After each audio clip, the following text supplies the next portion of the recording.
বাজারে ধানের দাম বেশি হওয়ায় সরকারি খাদ্য গুদামে ধান বিক্রি করছে না জয়পুরহাটের কৃষক। ফলে সরকারিভাবে যথেষ্ট ধান কিনতে পারছে না জেলা খাদ্য বিভাগের কর্মকর্তারা। এতে এবার ধান সংগ্রহের লক্ষ্যমাত্রা পূরণ না হওয়ার শঙ্কা দেখা দিয়েছে।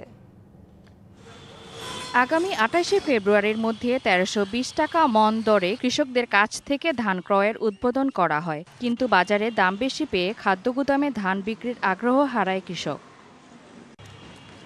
বর্তমান বাজারে প্রতিমন মোটা ধান বিক্রি হচ্ছে ১৩৯০ থেকে ১৪০০ টাকায়। প্রায় আড়াই মাসে জেলায় সরকারিভাবে ধান সংগ্রহ হয়েছে মাত্র ১৮০ মেট্রিক টন। বিক্রি করেছে মনে ৫০, ৬০, ৭০ টাকা বাজারেতে বেশি, আর ওখানে বাজারের দামও কম, আবার আপনার ঘরে নিতে।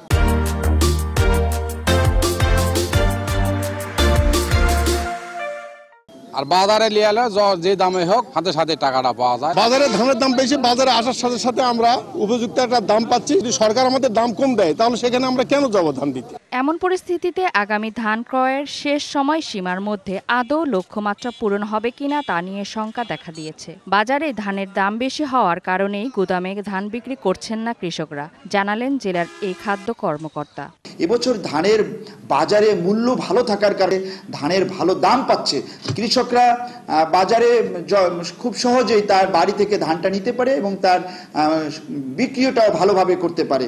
কৃষকরা যেহেতু ভালো ধানের দাম পাচ্ছে, সুতরাং তারা একটু গুদামের দিকে কম আসছে। জেলায় এবার ধান ক্রয়ের লক্ষ্যমাত্রা ধরা হয় ৪,৮৩৯ metric ton. DBC news desk.